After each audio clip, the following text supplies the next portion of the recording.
Is cybersecurity boring? Yes. Next question. I think it's not boring for people that are in cybersecurity, but for the rest of the world, it is boring. And it's very hard to make it entertainment for people to understand what actually we do. And you have a show around it.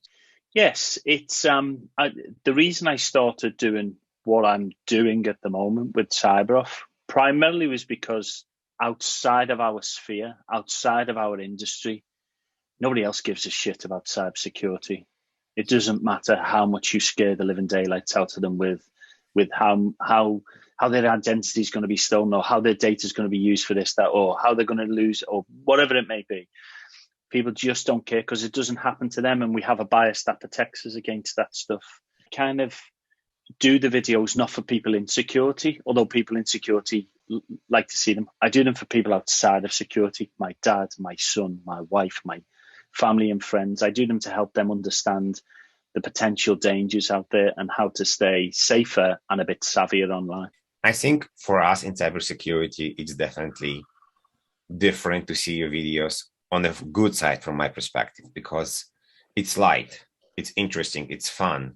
We used to the serious people with whiteboard or light boards or any other board people use with serious faces explaining SSL and passwords and cryptographic algorithms.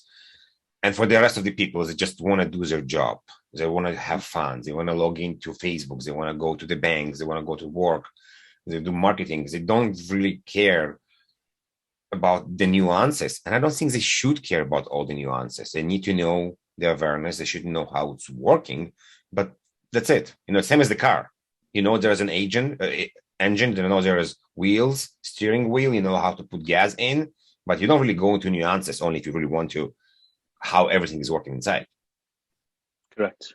I'm a mechanic. I can't explain how everything works inside a car. So that was my apprenticeship. I started off as a mechanic. So when I left school in the late 80s, there was nothing to do with security. There was no idea of it.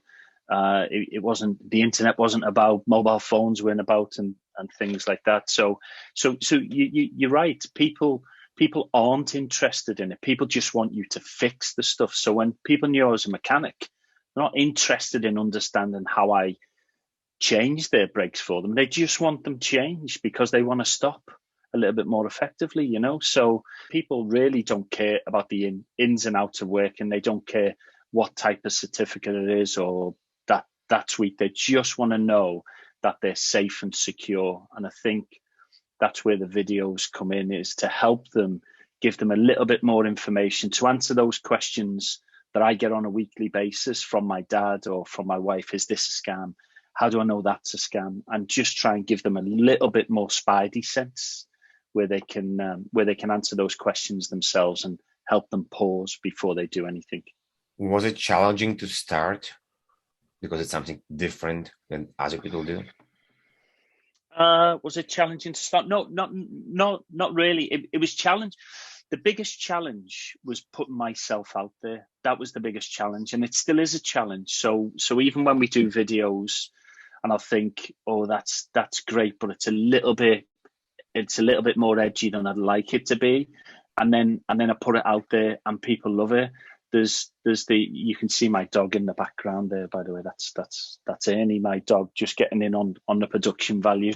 But the beginning bit was the difficult bit, but I've got to learn not to self-edit, because actually people are interested in the inner workings in my mind and how I perceive security and how I see it and how I see where I think awareness fails people. And it fails them for a number of different reasons. But one of the biggest ones is it fails them because it doesn't think that they can talk to them like adults, like you would talk to another adult if you were in the pub having a drink with them or having a coffee with them, and you're just talking the way you normally talk. That's the way people communicate. They don't communicate in acronyms. They don't communicate in synergies and being holistic and all that bullshit.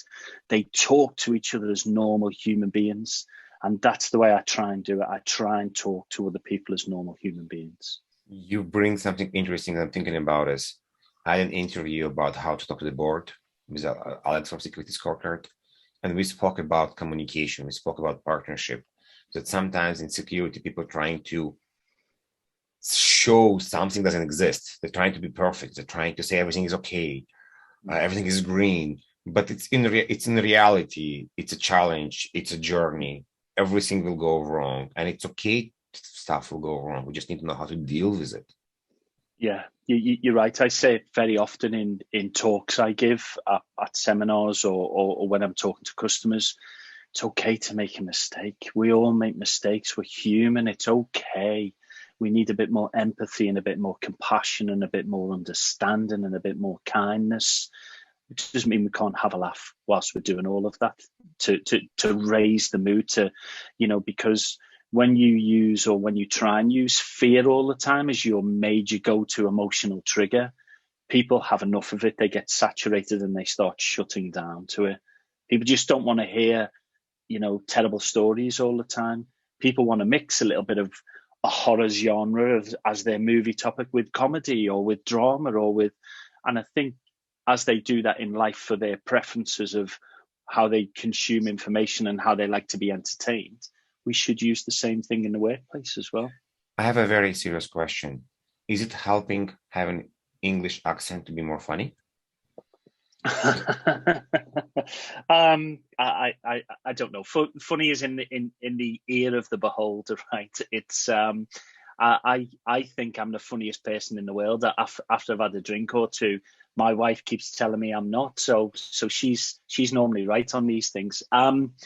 Where I come from in the UK is a place called Liverpool, and it's famous for the Beatles, it's famous for football, but it was also famous in the 60s, 70s, and 80s for comedians as well.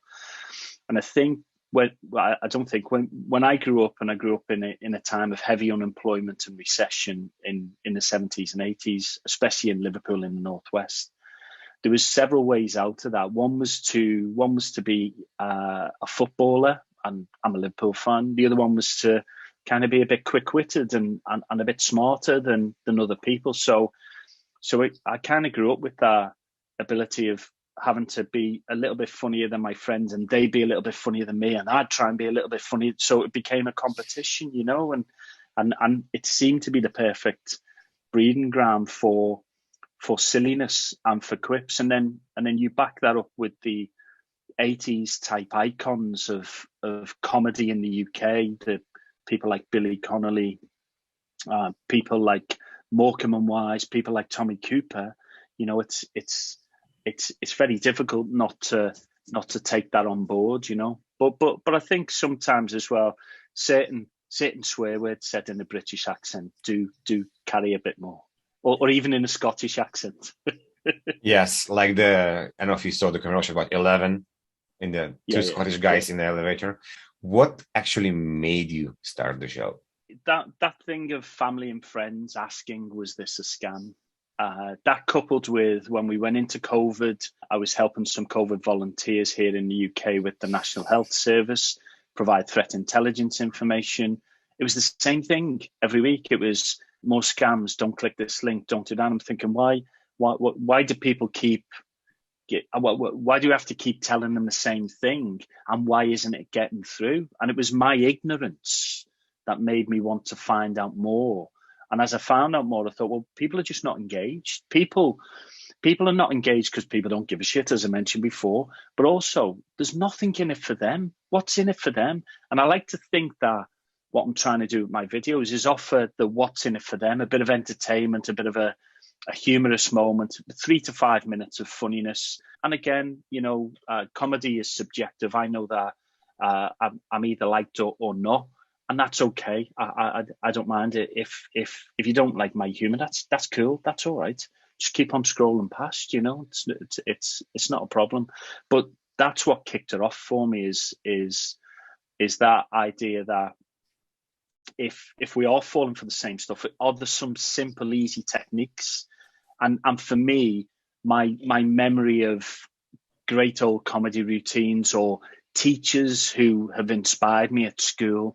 They were always the funnier teachers who inspired me, and I can still remember their lessons. So that's what kicked it all off. Ian, thank you very much. Thanks, buddy. Pleasure being on. Thank you.